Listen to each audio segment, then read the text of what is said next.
Well, YouTube finally decided to do it. I decided to make a wrestling talk channel. I don't know if some of you see my music channel, which is just my name, Jordan Victorian. Doing my gospel music thing because I'm a musician. But I kind of do that one because it's something that, I want to get my name out there as a musician. This channel is going to be something more about what I'm just interested in and what I'm passionate about, which is, I'm a really big fan of professional wrestling. And there's a lot of people out there that probably feel just the same as me.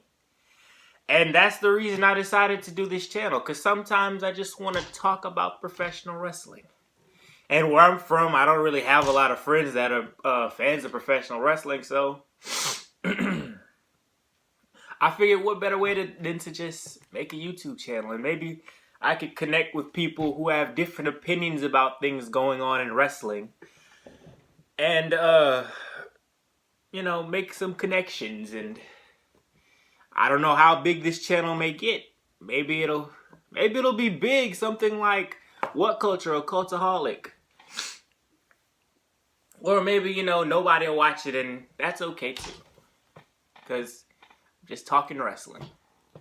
But I want to appeal to the fan, that just watches. He might have a 9-to-5 job, and then when he gets off of work on a Monday evening, he comes home and he watches Monday Night Raw. But this is gonna be the first episode of JV Talks Wrestling on June 12th, 2018. I have 3 points I want to hit on today. First point is the Okada versus Omega match at this past weekend at Dominion on June 8th. I want to talk about Money in the Bank a little bit. And I want to talk about CM Punk and him moving from his UFC fight this past weekend at UFC 225. Okay, so let's start with Omega versus Kazuchika Okada. First of all, I didn't watch the match when it was actually happening because I think I was asleep. But when I did get a chance to watch the match, and I'm not that big of a New Japan fan, but I do like the product that they put out. I'm not really a fan because I haven't, it's not really easy to access. I usually just access it through like YouTube and stuff. But I actually started watching New Japan when I heard about the Chris Jericho versus Kenny Omega match this year at Wrestle Kingdom 12 for the IWGP United States Championship. But ever since then, that's when I started actually getting into New Japan. And I heard of things like, I heard of the Young Bucks, I heard of Bullet Club, I heard of Kenny Omega because, everybody, should know Kenny Omega. He's the best wrestler in the world, him and Okada. But this match, Omega versus Okada 4, because they had 3 previous matches, and Dave Meltzer gave them all, I think he gave all of them 6 stars. I know for sure he gave the first Wrestle Kingdom match and last year's Dominion match he gave the first one 6 stars and he gave the second one 6.25. Now the third one, the G1 Climax match last year, I don't know if he gave them 6 stars or if he gave them 5.75, but still, phenomenal matches. How often does WWE put out a 5-star match? They put out 3 this year, which was, the Andrade Cien Almas match versus Johnny Gargano at TakeOver Philadelphia. It was their first 5-star match, I think, since Punk versus Cena. So that just goes to show you how, much better quality matches New Japan's putting out, which is kind of what, got me interested in New Japan. Which I'm, coming off of wrestling hiatus because I became a fan of wrestling in 2004, but I stopped watching wrestling in 2010. But I started watching it again in 2016. But I was only watching WWE. Now I'm starting to watch more of the indie promotions like Ring of Honor, New Japan. But I'm rambling now. But let me get into the Okada versus Omega match. While it was a phenomenal match, give it 17 stars. It was a little bit more than that to me. Going back and watching this match and understanding this match, understanding the story and all that, this is why I'm a wrestling fan. This is why I think a lot of you are wrestling fans. Two phenomenal athletes out there, and athletes, performers, professional wrestlers, whatever you want to call them, putting on an absolute phenomenal match. And it's weird I'm saying phenomenal. It has nothing to do with AJ Styles. But the story that was told, the match itself, all the spots, the drop kicks, the Rainmakers, which I am not a fan of the Rainmaker. Let me make that clear right now. It is a lariat. Now, the one-winged angel is different because he has you in an electric chair and he drops you. But, the Rainmaker, I'm not a fan. But anyway, that's besides the point. But the story that they told, two professional wrestlers at their very best, just doing it. Just going out there and having the best match ever. And then the story that adds to it. Omega is the best bout machine. Okada's the ace, the John Cena, if you will, of New Japan. The longest reigning champion, the champion with the most defenses. Can Okada sustain his dominance that he's had over New Japan? Or can Omega finally win the big one? That story right there is why I'm a wrestling fan. You have all that built up. You don't know where it's going to go. And then add in the things that Omega's going through with the Elite and the Golden Lovers.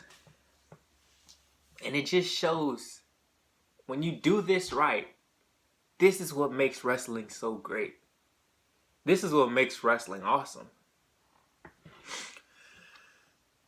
I think I'm going to go watch the match again because I think there's some things I missed, in the actual match. But this story is just amazing. It's the reason I'm a wrestling fan. And it's the reason that, if you're not a wrestling fan, if you just sit back and understand it and put it out of your mind that it's fake, we all know it's fake. If you're over 10 years old, you know wrestling is fake. Well, not fake, but, scripted. But you can learn to love wrestling if you just understand this story that, that these two performers go out there and, they tell. All right, that's Okada versus Omega. First episode, if it's rough, tell me it's rough in the comments. Tell me what I can do to improve. I'm the type of person, if you're going to tell me something, now, the people that are just going to say, oh, you suck, you can't talk, you have a weird hat on. I know I have a weird hat on. I like this hat. But the people that actually want to tell me things to improve my product, or just give me suggestions, or just give suggestions for new videos or something like that, I welcome that and I appreciate that. All right, I want to talk a little bit about Money in the Bank. Money in the Bank is going to be a weird pay-per-view to me.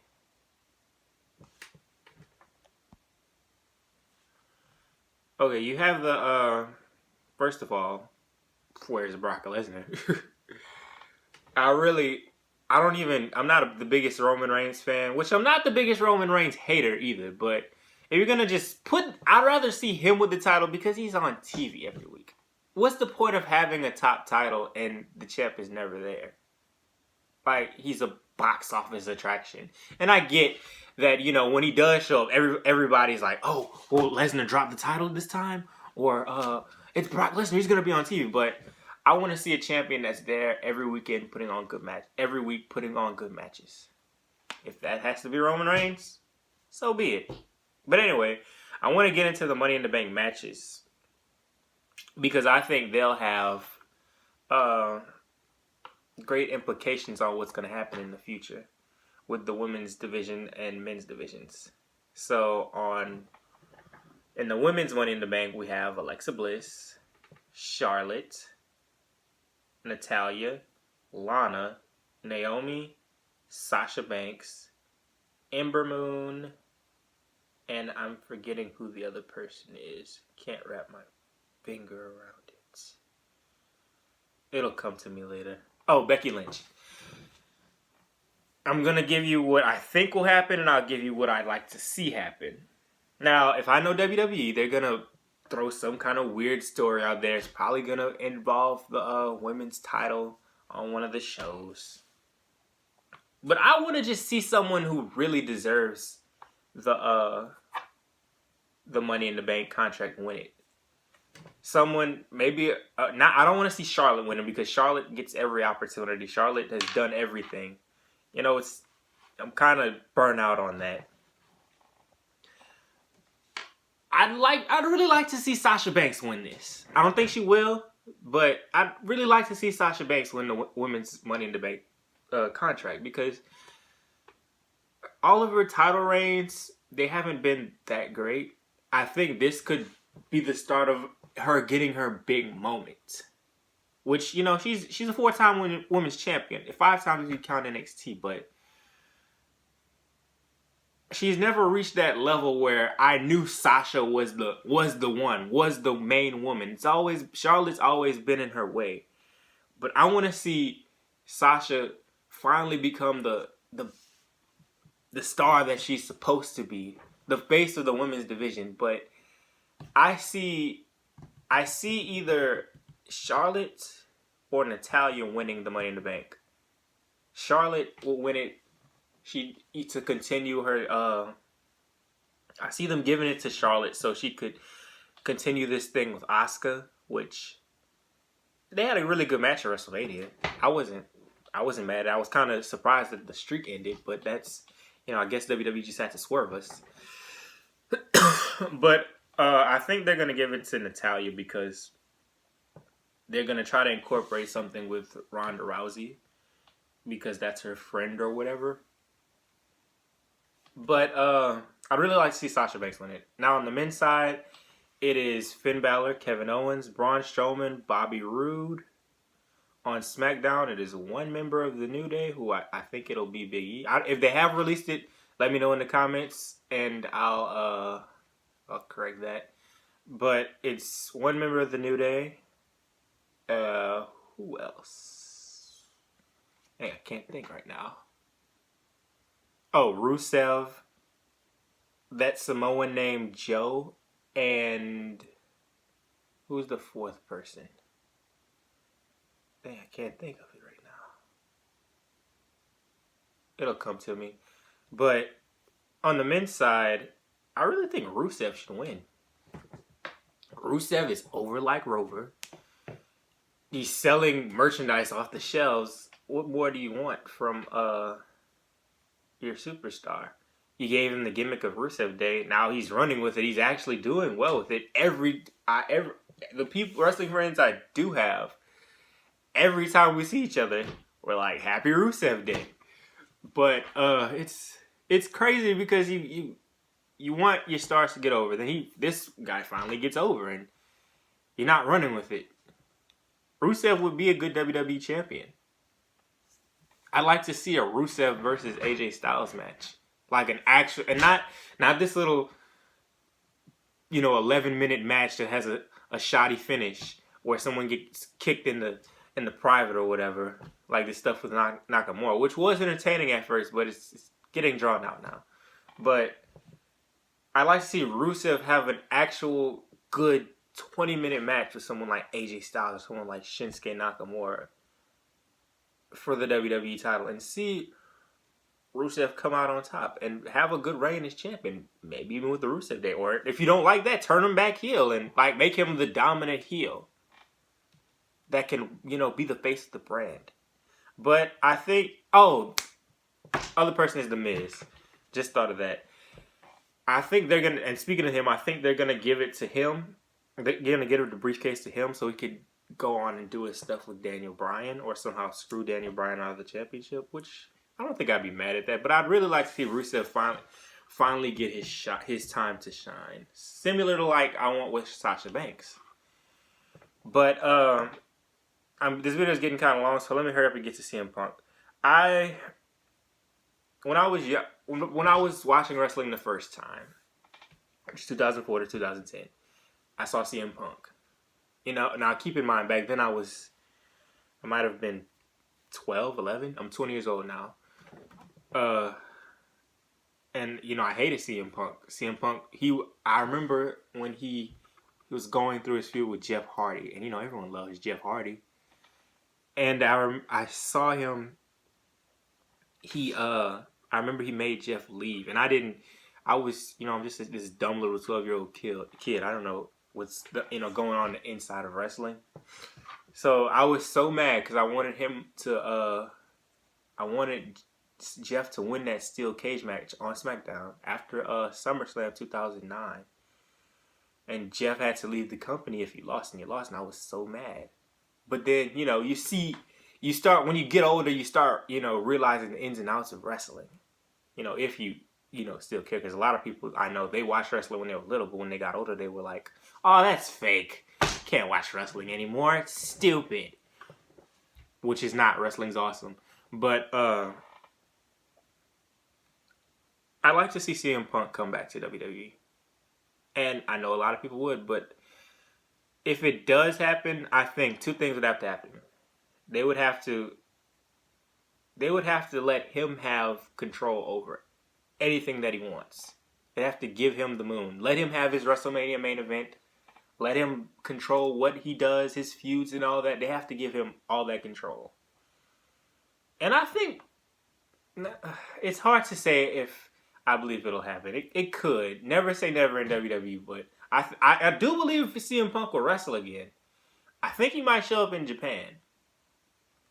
Might even be a new member in Bullet Club or something like that. But because CM Punk is too good of a wrestler not to wrestle again.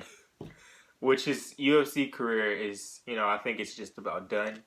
But I would really like to see him back in the WWE ring. CM Punk versus Daniel Bryan. CM Punk versus Seth Rollins. CM Punk versus Shinsuke Nakamura. Just given a good stage and, you know, at least 20 minutes to just have a really good match. I really think CM Punk would be worth bringing back. But you can't treat him like you treated him last time. If he even wants to come back, which, you know, all sources say that he doesn't.